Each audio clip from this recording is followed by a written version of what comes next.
This conference will now be recorded.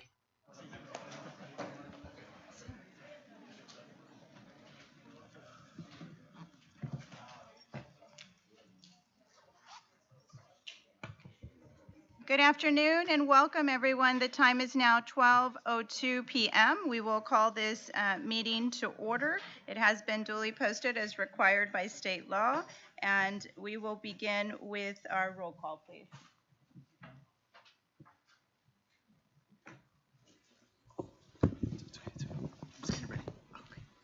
Okay, City of Harlingen, Present. City of Mission, Present. Willacy County, Here. City of Brownsville, Here. City of Edinburgh, Present. City of Westlaco, Cameron County, Hidalgo County, City of Alamo, City of Donna, Sullivan City, San Perlita, Los Fresnos, Present. City of McAllen, City of Fort, City of Raymondville, City of San Benito, Present. You only get one vote. City of San Juan, UTRGV. Thank you. South Texas College. TSTC. Troy Allen. Present. Ron Mills. Here. Jim Darling. Tony Chavez. Ann Cass. Present. And Lupita Martinez.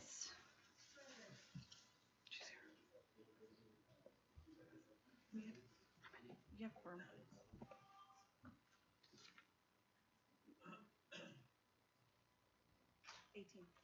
18. Madam Chairman, we have a healthy quorum. Wonderful, thank you. And I want to thank everyone for joining us here in person today. And as we transition into in-person meetings, I really appreciate everyone. I think this will be helpful for a healthy dialogue and more participation. And so again, we thank you. We know there are a lot of other events happening right now, so it was a choice whether to be here. So I appreciate everyone being here today. So with that, will we all please rise as Manny leads us in our invocation?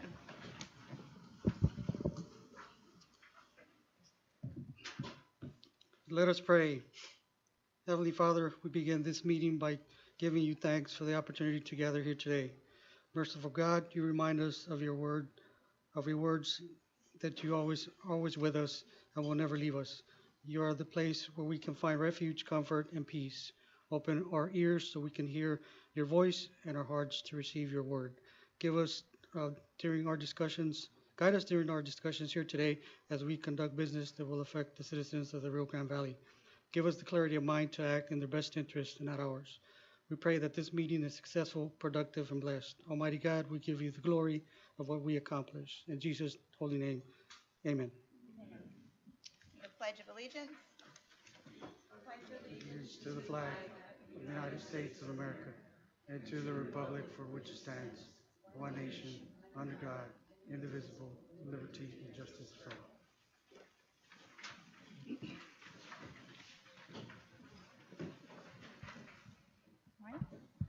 Moving on to item 2, consideration and action to approve the meeting minutes for June 26, 2024. Are there any amendments to the minutes? If not, is there a motion to approve? Second by Mayor Nori. All those in favor say aye. Aye. Opposed? Motion carries. Item 3, we have public comment. No public comment. Okay. And item 4, ma'am. Yes, ma'am. Under administration, item 4, we have a presentation of Art Gallery of South Texas, Ms. Jennifer Oliva. Please, by the podium, please.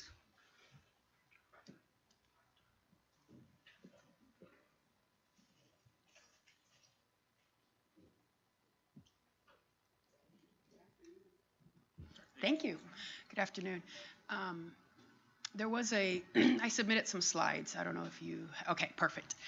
Thank you for having me. My name is Jennifer. I'm with the Foster Angels of South Texas. Some of you guys may be aware of them. They've been around for about 25 years, and they've recently acquired a new program, and it's the Heart Gallery of South Texas.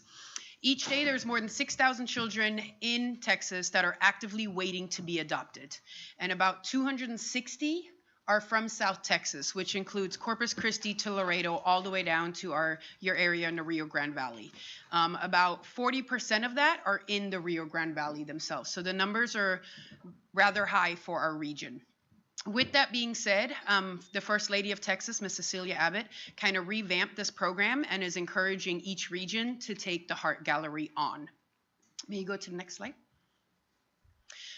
So like I said, we do work directly with the Department of Family Protective Services. So these are children that are actively waiting to be adopted, children that parental rights are 100% terminated and they want to be adopted. The children that we focus on are sibling groups, medically fragile children, and children that are 13 years or older. Once a child is 13, their chances of adoption is less than 1%. There's just not a very high wanted population that wants to adopt teenagers, sibling group, or medically fragile. Regions that have a heart gallery, that percentage goes up to 22%. And so 22 may not seem a high number, but we have over 260 kids here. That's 44 children. And when you look at it not as a statistic, but that each number is a child, that's a huge difference. As you can see up on the board, we do have the counties kind of broken down. Hidalgo and Cameron County do compile quite a bit of our kiddos. Go ahead, next slide, please. So I come here, we've met with Mayor Norma, and she's been working with us, and what we're asking is how we can work together with government officials to help us get the Heart Gallery out. So what the Heart Gallery actually is, we meet with our children, we get to know them, we come up with bios for them, they look at their pictures, and we get professional photographers to take these pictures, and then we display these. So if you guys have flown in or out of the Harlingen Airport, we have a permanent gallery up at the Harlingen Airport right now. We're working on McAllen, we're working on Corpus Christi and Laredo, but what we need is we need the support of our government officials to help us get these galleries in front of people. The more people that can see these faces and realize that they're not just numbers, but that each number is an actual child with a story and a wish of being adopted, the more success we can have on getting them. I have some examples of galleries up there. They can be anywhere from our permanent gallery. The long top picture is at the airport, as I mentioned. We have them up in restaurants. We also do events, as you can see in the bottom right photo. We'll go to 5Ks. I know we were at the Whataburger 5K here recently in the Valley. But we need those opportunities, and because we want to spend the majority of our funds on our actual children, we are looking for opportunities that don't cost us thousands of dollars to display these portraits. So that's one thing we're asking for. One thing we've done in Harlingen is we've come up with a proclamation of support. We would love to do that with each and every one of you so that we can show the community that we're working together, that this is not just a Cameron County problem. This is not just a Nueces County problem. This is not a Laredo problem, but this is a South Texas and statewide initiative. The children are from here and we want to keep them here. We want to continue working on that. And then the last thing, I want to be respectful of your time, is that we do have annual events. November is National Adoption Month, and we have annual events where we kind of refocus on our efforts. And we do have some dates up there for different areas of the region. We have McAllen that tentatively is November 1st, but Harlingen and Brownsville are locked in for the 5th and 7th, and then up in the northern part of the region, Laredo and Corpus. We would love to have you guys join us for those, maybe do a proclamation at those events, work with those, and get our communities really behind and support these kids. Like I said, 6,000 is a large number. 260 are right here. Those aren't the children in care, but those are the children who are actively wanting to be adopted. once the child is placed in a home with intent to adopt, we take them out of the Heart Gallery. We really only focus on those that want to be adopted and are actively seeking. So that's what we're asking here today is we're asking for collaboration, participation, support for our most vulnerable population. These children are in this situation by no choices of their own. This is all because what has been done to them by choices of others. So we brought some goodie bags. If this is something that interests you, please grab one. Brisa right here is my coordinator in the Rio Grande Valley. I'm housed out of the northern region. We're available here. We also, like I said, we're part of Foster Angels. Most of you guys know she does an amazing job down here. Reach out to us if it's something you're interested in. We would love to collaborate. And I appreciate your time. Thank you so much. Thank you, Jennifer. I also just want to encourage everyone here, maybe you can provide Manny a copy of the proclamation that we did in Harlingen so we can share with the mayors, make it easy for them. I think when we make it easy, it's easier for us to get it on the agenda. It's really something and everybody can support. And as you heard, I know I did an interview earlier today, and I think I reached out to you to get some updated information, and it's just really heartbreaking to know that there's so many kids in our region that are needing homes and also needing foster parents. And so if we can, as collectively as a governing body, bring this to our commissions and adopt it and put out heart galleries, which is really simple to do. I know we could probably do in Brownsville. Also in Harlingen, it works out great. People coming in, whether they live in Harlingen or they're here for business or going to the island or going to Brownsville or Hidalgo County, they pass through there, and I think it makes an impact. And what I learned recently from Jennifer is that the kids that are in the Valley International Airport are from our community, like literally in Harlingen, and those kids have expressed interest of, we want to be displayed and we want a home. And I thought that they would be kids from another area because of the fact that not wanting to have that publicly displayed, but they really want homes. And so what we can do to support them, I think that we should do at the county level, at the city level, and everyone else that's part of the membership. So you wouldn't mind sharing that, and we can send it to the membership. Yes, no, I appreciate that. And just to, reemphasize, we work with our kiddos one-on-one, and they're aware of what we're doing, and they want this effort. And so a lot of our kiddos don't want to be displayed in their hometown, but we have found out that in the Valley, they want to be displayed here because they want to stay here. They're proud of being from the Valley, and they want to stay here. They want to stay in their schools. They want a family from here. We don't always see that. Corpus kiddos are like, don't display me. I don't want my friends to see me. But the Valley kiddos, they're proud to be from here, and they want to stay here. And so when we have displays in the Rio Grande Valley, it is actual children from the Rio Grande Valley. Thank you for your Thank you hard so work. much. Appreciate it. Thank you, Ms. Oliva. And again, for the board members, if you would like to highlight an organization or a program in your jurisdiction, bring it to this board. By all means, reach out to me. We can definitely put them on the agenda to highlight their good efforts that are going on.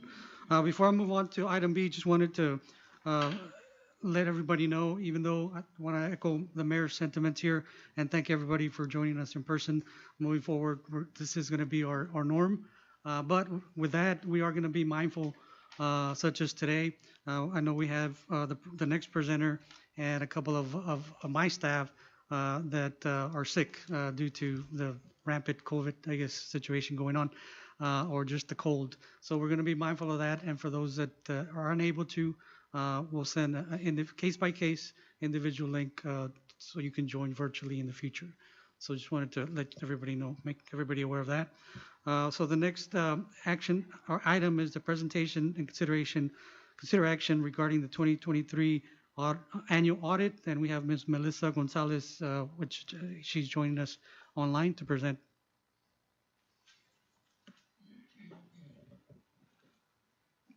Ms. Gonzalez, are you on?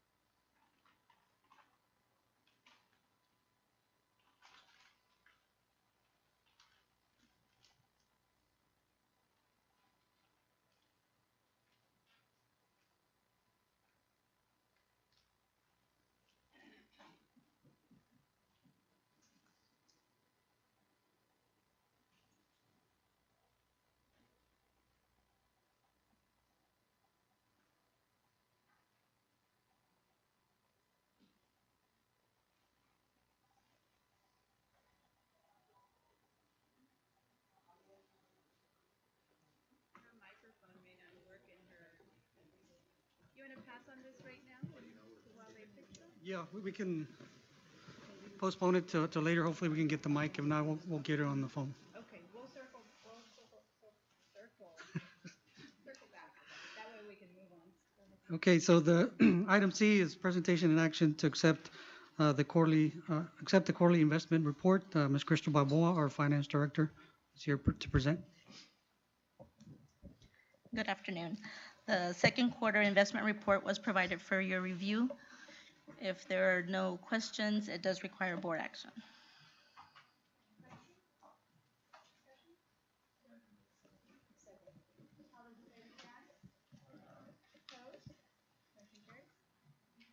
Thank you. The next item, item D, executive director's report.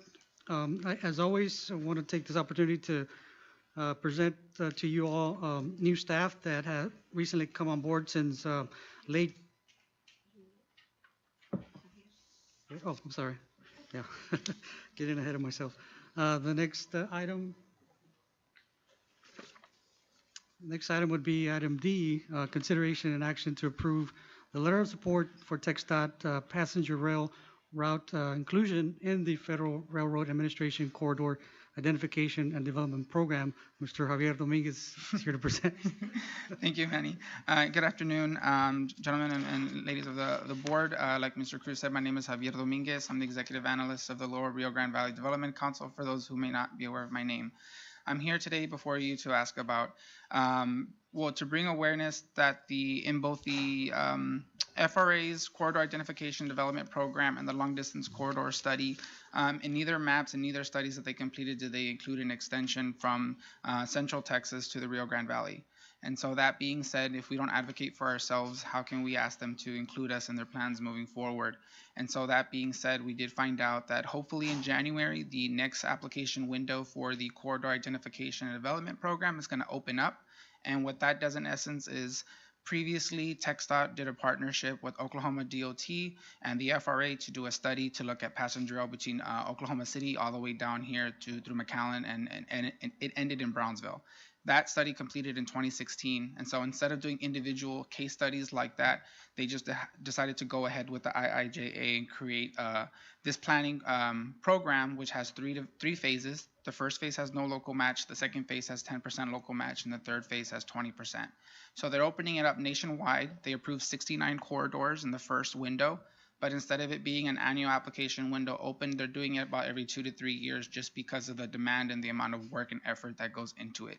And so TxDOT did include this in their letter of intent, which they submitted as a comment to the federal regulations docket in 2022. And so essentially what we're asking is for TxDOT to consider the route that was studied in that study that was completed in 2016 in a future application if and when it does open up. And so I've always been a strong believer. It's always been prepared and have those letters of support ready whenever the application window opens, because it might be January, it might be December, it might be the following year. And so start gathering those up today. And so we wanted to share that with you today, and then also ask for approval so that our president can sign the letter on behalf of the LRGVDC. And then I'll be reaching out to your respective staff to try to gather as many letters of support from around the region to show. I've also reached out to TxDOT FAR District, and they said they'd be willing to sign a letter of support on behalf of the region as well. And so this is just, this is an action item, and this is to raise awareness. And so we also have the draft here on the screen for you. We can provide copies whenever you're ready, but I'm available to answer any questions at this time if you have any.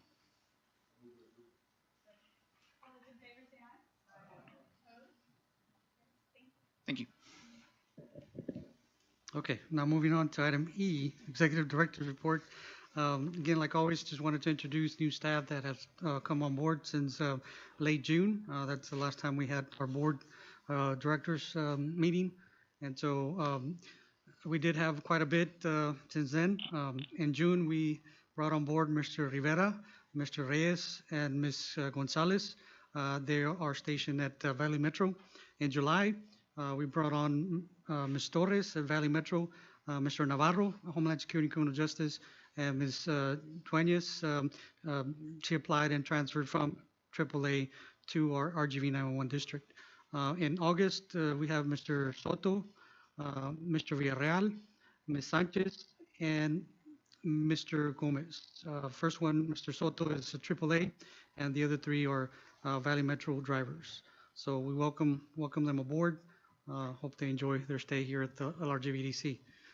So the next item that I have is the update on regional news, funding opportunities, training, and legislative updates. The first item is A, discussion and possible action on future LRGVDC board meeting schedule. As you know, we're transitioning to in-person, so just wanted to, me and the mayor agreed to put it on the agenda up for discussion for the board members to see if there was any, issues, concerns that they wanted to discuss.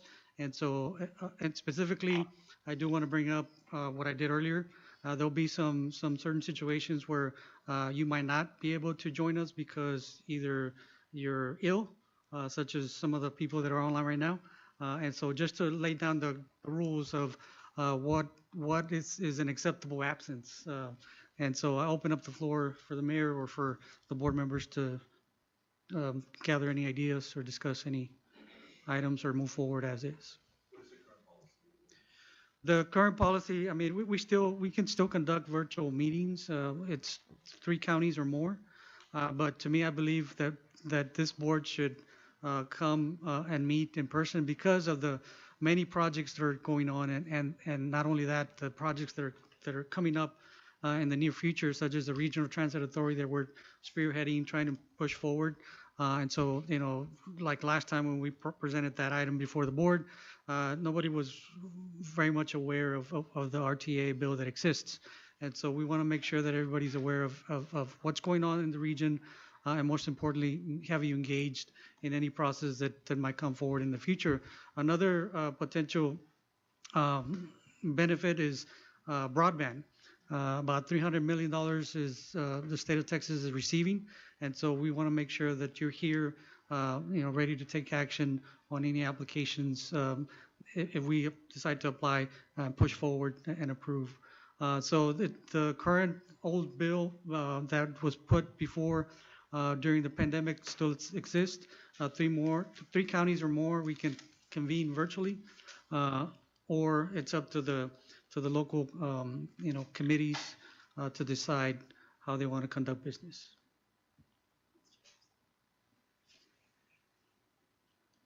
I think it's a lot of the same familiar faces here today, so we appreciate you.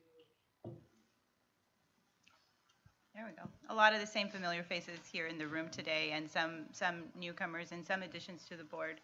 I guess the executive board talked about the benefits of having an in-person meeting. I do think that it works well, given that the majority of us will continue to stay on to the next meeting in the MPO meeting. So it works well. It's a great location, but we also want to be flexible.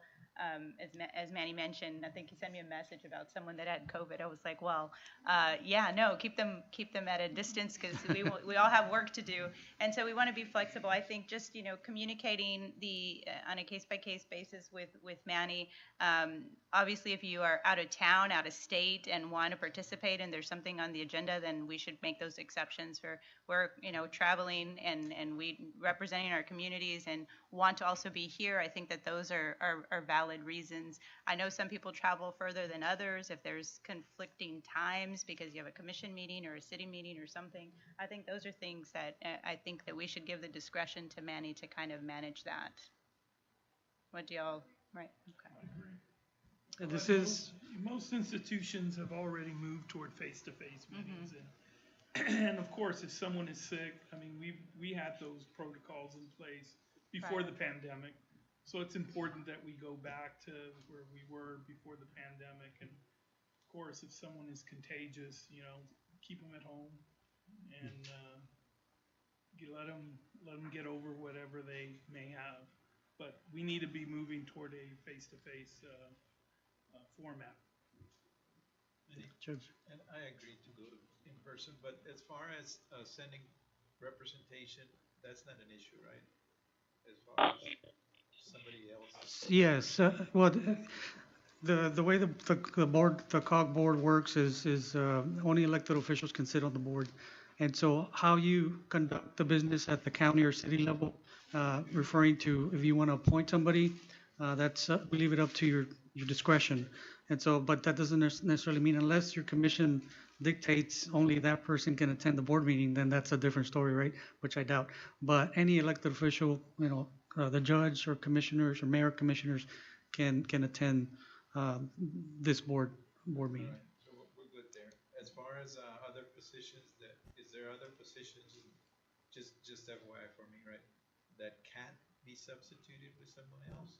Is there? No, we leave that opportunity open to even at-large members. If they want to appoint a proxy, they can, but it's up to them. Because the at-large members, we have 10. Out of those 10, 3 are selected to sit on the board. And so, but it's up to them to provide us with alternative or proxy to be able to attend. And I think, like Ron is here, you've come quite a few times, and TSDC also has someone that they. Yes. I remember there was someone else TSDC, here yes. in their capacity too. So I think we need to be flexible with that as well. The only thing that you cannot do is assign it to another city.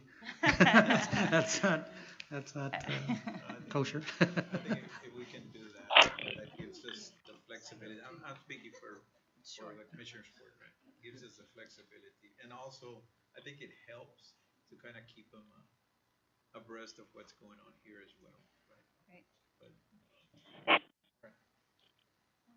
Okay. Is there any other discussion? All right. This is Ann Cass. I just appreciate the flexibility. It's difficult for me to travel right now, and so I appreciate the flexibility. Thank you. Yes, ma'am. Okay, and then once again, thank you so much for coming back in person. Everybody looks much better in person. You look beautiful, Ms. Cass. Okay, yes, the next item, under item E is 2B, and is to add the co-step to the general board membership. Oh, I'm sorry, yes, with those exceptions, as far as being ill or out of town, if there's no other parameters, just need an action to move forward with in-person. Okay. Do we have a second? I'll second. All those in favor say aye. Opposed? Motion carries. Item B is to add co-step to the general board membership. And, I mean, we could take these two individually or both at the same time. Item C is to add the RGV partnership to the general board membership. They expressed interest to be part of the COG. And, of course, we try to recruit as many agencies as we can.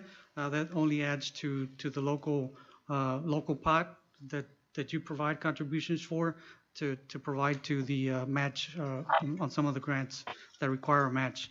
And so we're always looking for opportunities and welcome anybody that fits along the lines of the bylaws to be part of the either the board, the general membership or a board of directors. When that in May we hold elections, and that's when all these seats are up for grabs or appointed. Is there any discussion? If not, is there a motion to I move approve? we approve both.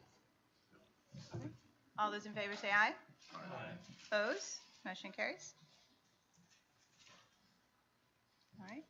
Moving on to item 5, department reports. Yes. 5A. 5A, or we can move up to, You want to report back? yes, to the item B, is to consider presentation and consider action regarding the 2023 annual audit.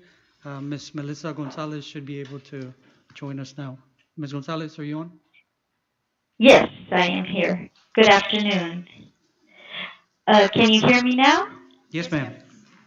Okay, good. Good afternoon. I am Melissa Gonzalez, and I'm the auditor from Oscar Gonzalez CPA and Associates PLLC, and I would like to present the audit for the year ended December 31st, 2023.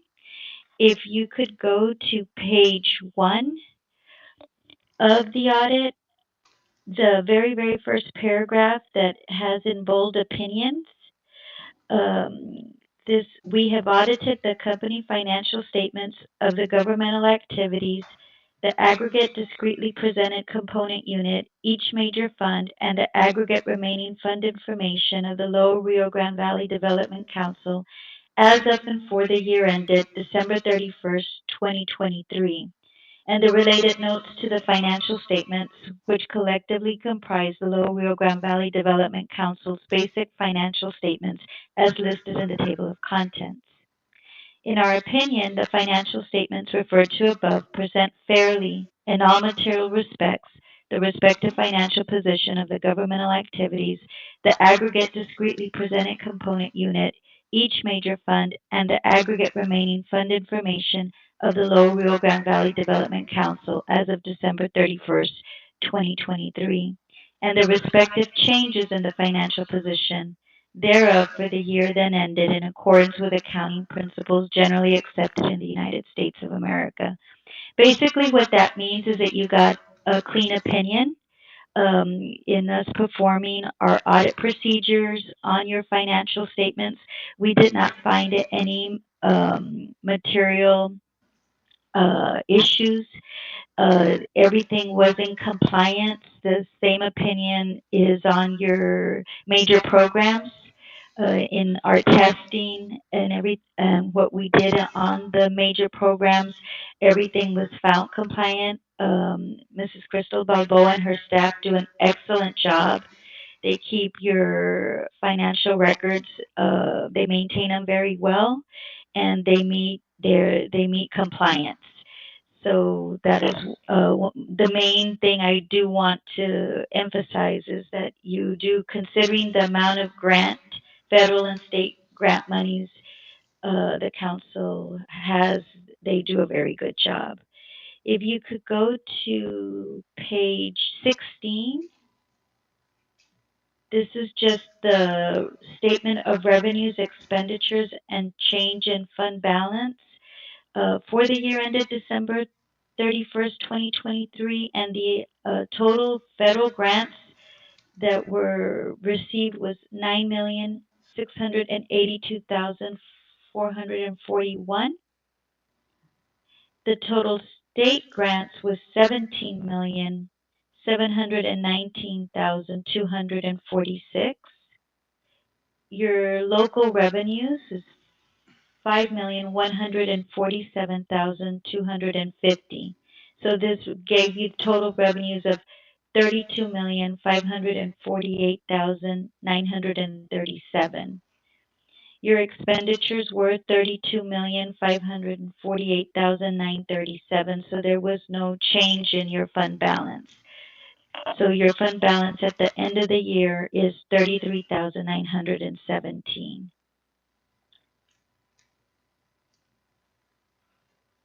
If you could go to the page 11 in your packet. This is your statement of net position at December 31st, 2023. And your total current assets were 24,889,840. Your total non-current assets were 21,764,157. So this brought your total assets to 46,653,997. In liabilities, the current liabilities were 25,185,657. And your total non-current liabilities were 1,077,540. So that gives you total liabilities of 26,263,197. Your net position is what is invested in capital assets is 20,356,883, and your unrestricted is 33,917. So this gives you total net position of 20,390,800.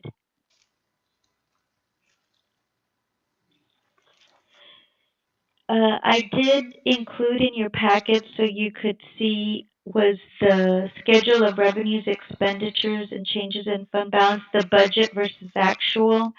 and the main focus on that was what was budgeted for total revenues was 38,766,329. That's page 31, and the actual what was received was 32,548,937.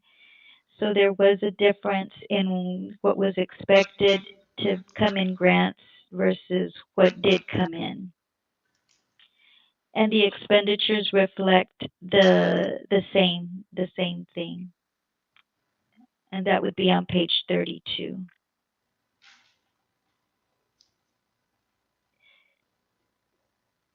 And the last thing that I had was I just wanted to show that for your schedules of finding and question costs on your um, federal programs and state programs, that is page 166, and there were no findings. You would find that at the bottom of B and C. There was no financial statement findings. Were there any federal and state award findings?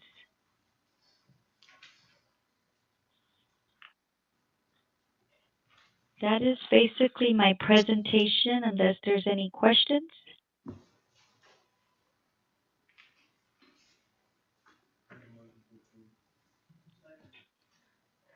All those in favor say aye. Aye. Opposed? Motion carries. Thank you, Ms. Gonzalez. Thank you. Bye.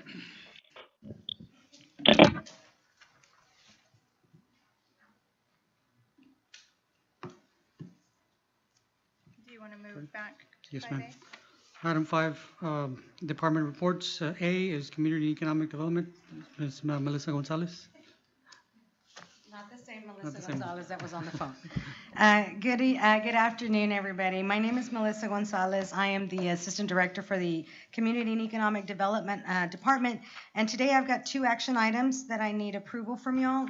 The first one is to approve 2 more memberships to our RGVDC board committee. I'm asking for approval for Willacy County for the 3rd county seat and the city of Palmview for a medium-sized city. After these 2 are approved, then we currently have 3 vacancies, 2 special EDOs and 1 Institute of Higher Learning. So today I'm asking for approval for Palmview and Willacy County. Second. All those in favor say aye. Aye. Opposed? Motion carries. Thank you. Thank you. The second action item I have is that we did an RFQ for the air quality grant that we got. We are actually contracting out all our services for this grant. We had 2 submissions for this air quality planning grant. If you look at the scoring on the bottom, you can see all 4 got 454 points, and ACOM ended up with 399. I do want to say that all 4 did come in $150 less than AECOM. So we're asking for approval for all 4 Inc. for this contract. All those in favor say aye. Aye. Opposed? Motion carries. Thank you. And just a couple announcemements. First and foremost, I just want to tell you that we had a really good first annual Regional Small Cities Conference, Coalition Conference on 25th of July. We actually had 57 attendees, and we actually had 9 sponsors. We did not actually start looking for sponsors until they approached us about sponsoring our conference. So I'm very grateful for our sponsors. So next year, get ready. I may hit you up for sponsorship for our regional small cities. Second announcement I have is the SEDS, our community economic development strategies, are needing to be updated and turned into EDA by the end of this year. We've actually sent out a survey link to y'all, and we're asking everybody, once you get the link, if you take a few minutes and just answer it. There's 9 questions on there. It doesn't require a lot of thinking, just yes, no, what's your input? And that will really help us to form the public meetings that we're scheduled for September. We have 3 county meetings scheduled to discuss these findings.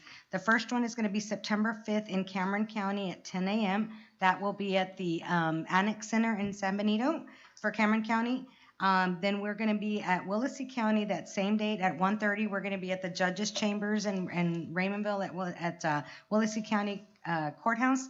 And then on September 11th, we'll be here in Hidalgo County at 10 a.m. in the small boardroom. The flyer says Ken Jones, but we got our schedule mixed up, so we're going to be just right across on September 11th at 10 a.m. And then the final, I have one more a couple of announcements. The other one is October 1st, we are holding our non-entitlement CDBG communities kickoff meeting. For our non-entitlement communities, they will be invited to attend the 10 o'clock training. And then at 11 o'clock, we are going to request, I guess they can stay for their award ceremony, but at 11 o'clock, we will be awarding the CDBG funds for this coming year. Our awardees this year will be Los Indios, the city of San Perlita, La Feria, Cameron County, Hidalgo County, and then we have a very special guest of Rio Grande City.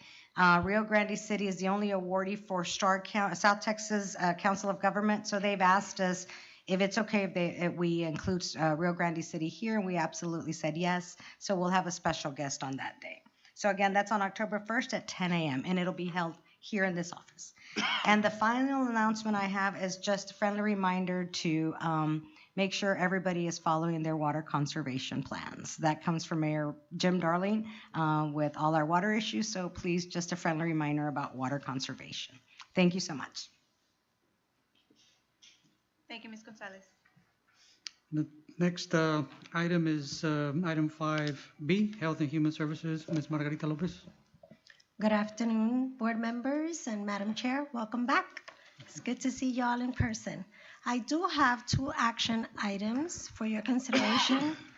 You received our semi-annual report, and with that semi-annual report, there were 2 attachments. So Exhibit 1 and Exhibit 2 of that report pertain to the actions that will require your consideration for. So action item 1, consideration and action to approve the direct purchase of services contractors list. The Citizen Advisory Council seeks approval to utilize the direct purchase of services contractors list for this fiscal year 2024-2025. These contractors will provide essential services, including medical transportation, homemaker assistance, respite care, residential modifications, medication assistance, medical supplies, and durable medical equipment. So Exhibit 1 that was attached to the report provides more details regarding the list of vendor contractors. We have 101 vendors seeking contract with us this year.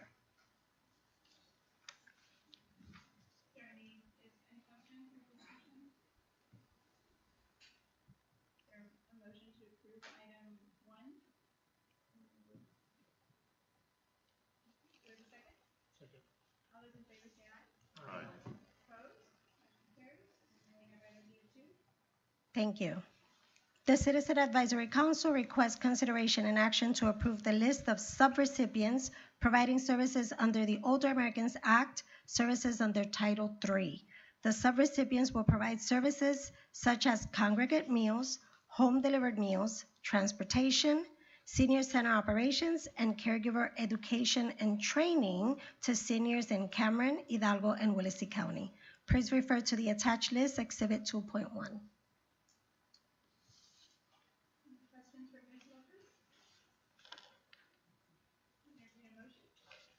Motion. Second. Aye. Thank you, and I do have some quick announcements and highlights. I want to circle back to the interns that we were hosting this year. We had a total of 9 up to date, with a total of 1,140 hours this year that will be applied to our in-kind requirements. Also, our new contract came out. The LRGVDC ADRC was awarded another 3-year contract, so we're proud to announce that. And along the lines of the ADRC 3-year contract, we have new CDBG allotments, and for the first time, the Aging Disability Resource Center has received from Donna, Elsa, and Harlingen a grant from the First Community Development Block Grant to provide services for individuals with disabilities, and for our veterans. So usually we get CDBG funds and we appreciate those, keep them coming for older adults. However, this time is the first time any ADRC in the state of Texas received funds for the Resource Center to help those with disability and the veteran community. Also, we've been busy. Throughout this year, we've had 2 new employees join the Area Agency on Aging. So we're growing and we're growing very fast. And because of that, we also had 4 promotions within the agency. So you'll see more faces in next month meeting regarding our new employees. Do you have any questions for me at this time? Well, that will conclude my report. Thank you. Thank you, Ms. Lopez. Next item is item C, Public Safety, and Mr. Cesar Merla, Assistant Director. You should be joining us online. Yes, sir. Good afternoon. Good afternoon, Board President, Board members, LRGVDC staff. As a matter for Public Safety, Homeland Security, Criminal Justice.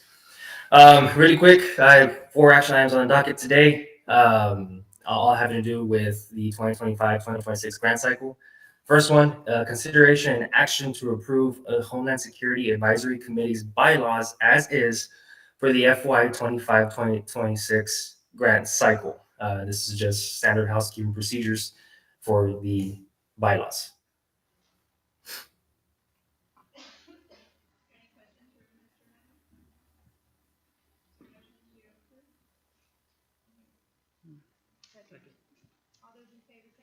Aye.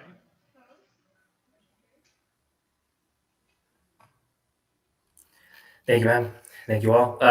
Number 2, consideration and action to update and approve Homeland Security Advisory Committee policy and procedures for the FY 2025-2026 grant cycle.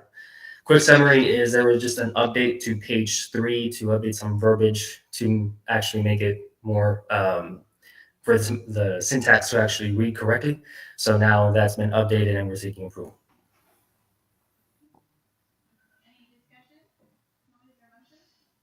I'll make a motion.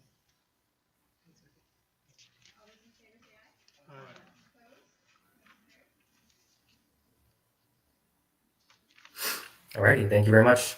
Item number 3, moving on to the Criminal Justice Advisory side. Consideration and action to approve Criminal Justice Advisory Committee's bylaws as is for FY 2025-2026 grant cycle, along the same lines as the first action item, standard housekeeping procedures. Second. Aye.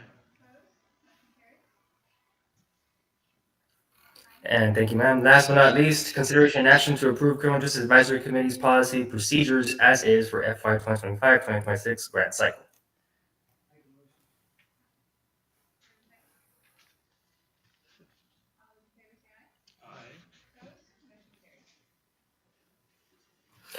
Thank you very much, all. Quick on the status report side, the program has been very busy since July. We've been going out and about to the community, also making our community safer. Did distribute over 2,000 emergency response guidebooks in English and roughly 800 emergency response guidebooks in Spanish, and we still have some. So if your jurisdiction does need additional emergency response guidebooks, please send me a message or Mr. Cruz a message, and we'll get that squared away. I did want to highlight some pictures there. As you can see, the staff is hard at work doing their outreach and or supporting other programs within the department. On the bottom page there, we have at the K9 competition held in Hidalgo County, and then the transformative care workshop that was held a couple of weeks ago here at the LRGVDC facilities. I do want to highlight some trainings. We do have several going on. September 5th, this is a TQL certified training with hours supported by CLEAT for a 2-hour training for law enforcement. And the next one, I want to spend a little bit of time on this. We had a site visit yesterday from the instructor, Tab Troxler, very strange name, but that's his name, from Louisiana. The idea behind this course is to help all jurisdictions look at your emergency management plans and not just identify what you're good at, but also identify what you're lacking. And I believe as good leaders, we should always work on what we are lacking.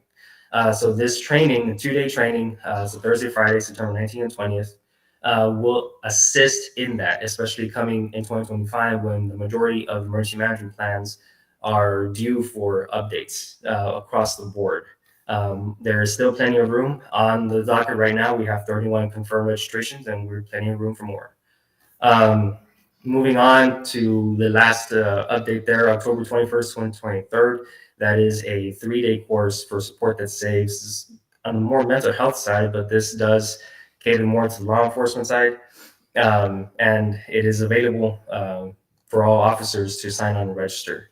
And really quick, if we could go back to the management training, one thing I forgot to mention, it does have all the listed participants there, but anyone here can attend, including nonprofit organizations, your faith-based community, and so on and so forth. Disasters happen, it's a community-wide approach, and it's a community-wide effort. And in this case, a regional effort. So the more, the merrier. Following that, I have nothing else pending your questions. Thank you. Next Thank you. item is Police Academy Program, Mr. Javier Solis.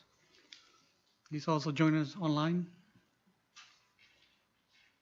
Good afternoon, Madam Mayor, and good afternoon, esteemed Executive Board. Can everyone hear me? Yes, sir. All right, we have one action item on the agenda for today. Number one, consideration and action to approve an interlocal agreement as authorized by the Interlocal Cooperation Act, Chapter 791 of the Texas Government Code, with the City of Combs, Texas, by and through the Combs Police Department for the purpose of reporting law enforcement training to the Texas Commission on Law Enforcement, and with the authority to have LRGVDC Executive Director Manuel Cruz sign and finalize the agreement. The purpose behind this interlocal agreement is to bring on board the City of Combs with the Combs Police Department.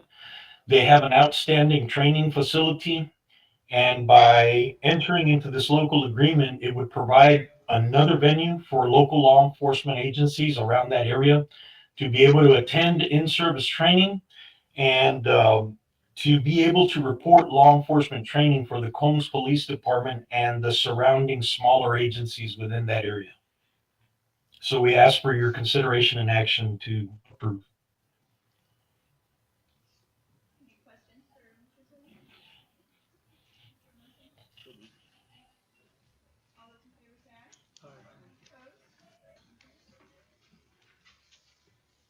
Opposed? Okay, thank you.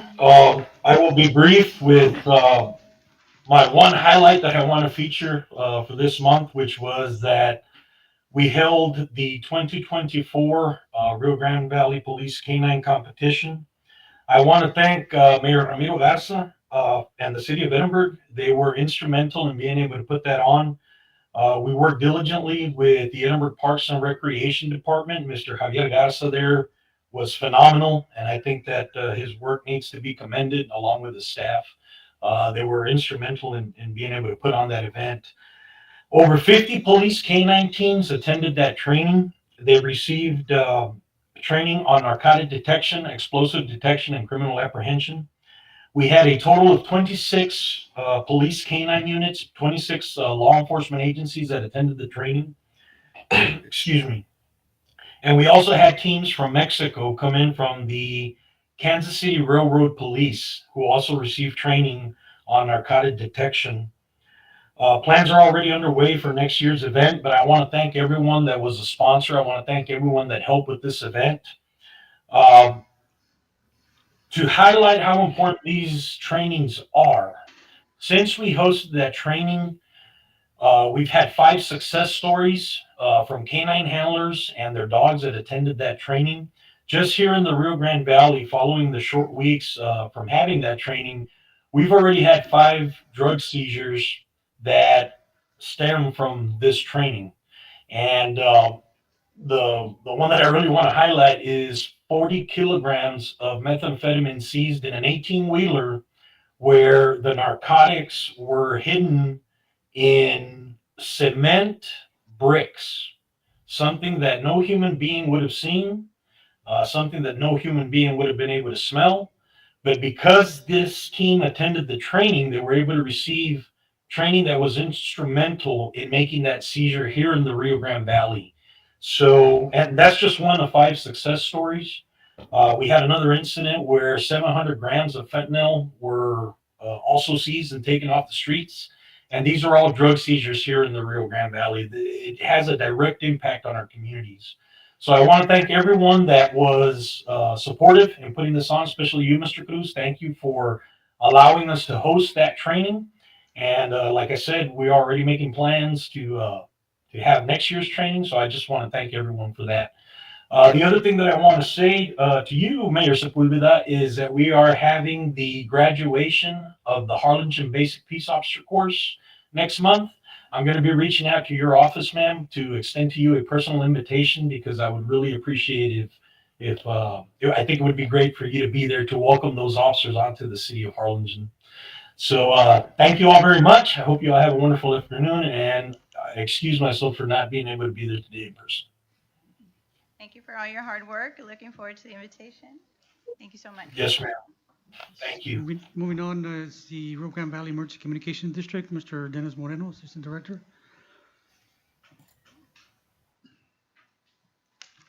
Good afternoon. It's good seeing you all in person. No action items, just updates, just status reports.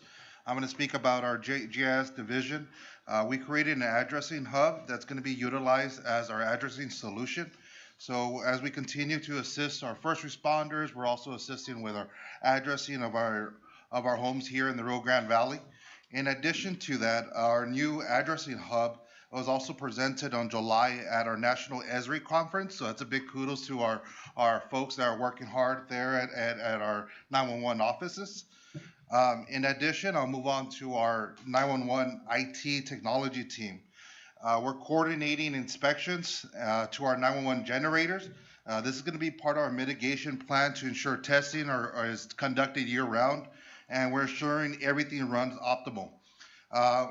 We are also conducting a risk assessment to our network. That's a network penetration testing. So our goal is to assess and make necessary upgrade or changes required to harden our physical infrastructure for our 911 network and our virtual security policy. So that's something ongoing that we're working towards as well. Moving to our community engagement, they've been hard at work attending many fairs and events. So definitely keep us in mind should you wish for us to attend. We are available. We'll welcome you all to come and attend for those events.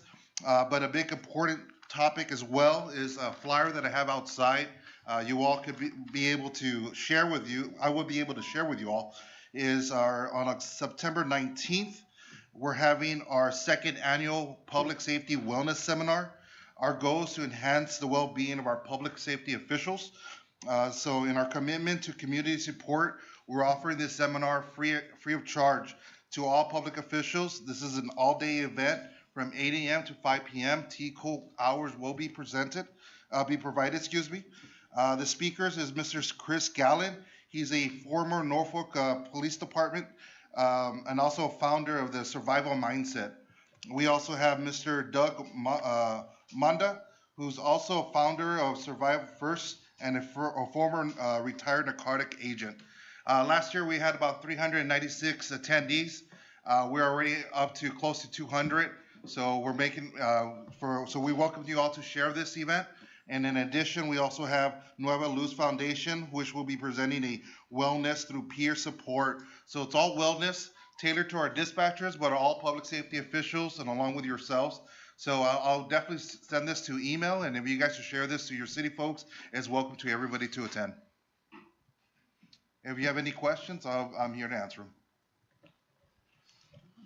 Thank you. Thank you, Dennis. Thank you so much. Yes, I will add, under the Emergency Communication District, I had the opportunity or had the pleasure of being invited to testify before the House Committee on Homeland Security and Public Safety in reference to HB House Bill 3290.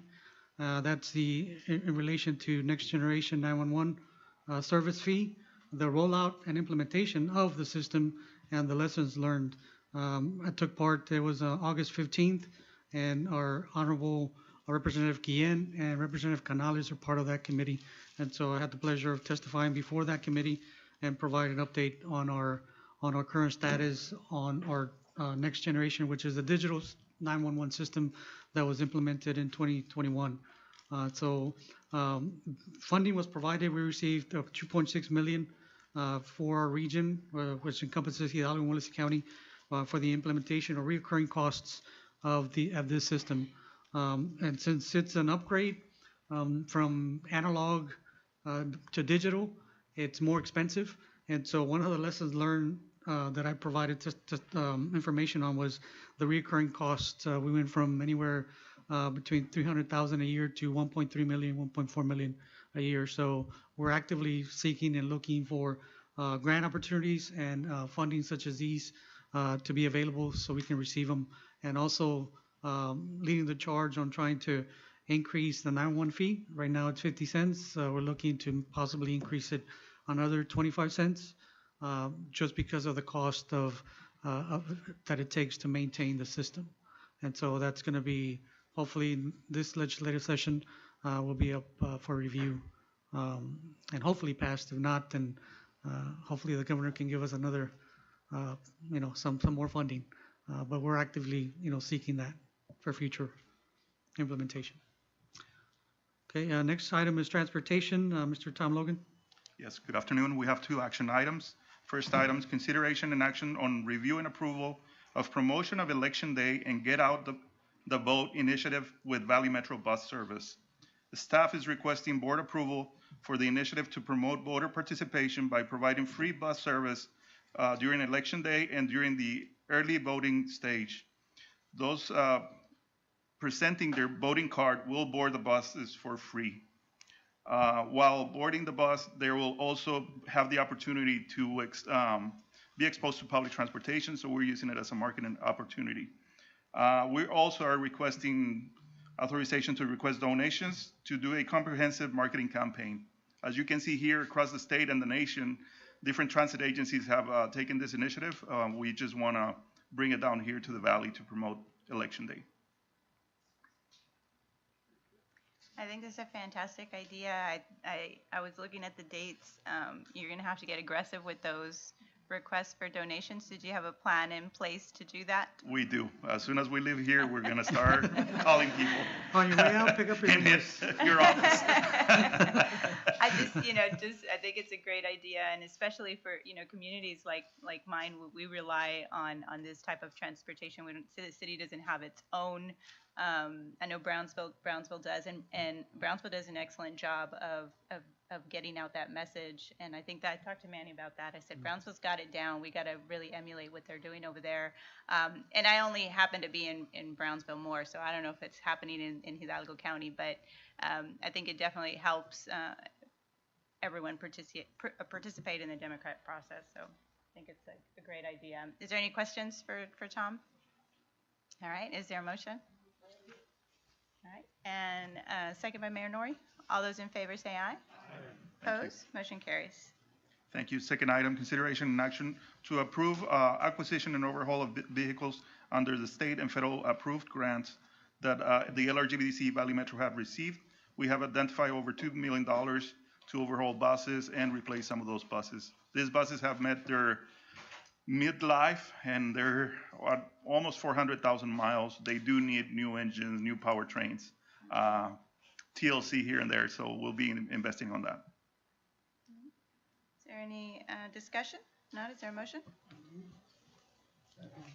All those in favor say aye. Opposed? Motion carries. Real quick on our ridership report, we're over 741,000 riders for the year. So the system is very healthy. We're doing good. We continue to receive a lot of requests for more service, so we're entertaining that as we speak. Wonderful. Thank you. Thank you. Moving on. Okay, next item is for Grand Valley MPO status report. Mr. Luis Diaz. Hello, good afternoon. Just wanted to give a quick update on our upcoming public involvement for our Metropolitan Transportation Plan and our Transportation Improvement Plan. That's our 25-year plan of projects and also our 4-year plan. So we're going to go ahead and start in September 9th, public involvement. We'll be closing off public involvement October 9th, presenting to our Technical Advisory Committee and our Transportation Policy Board in October for approval. As all items become available for promotional and posters and flyers and all of those things are going to be on our website on the news and events section. So keep an eye out for that. And that's all I have, unless there's any questions for me.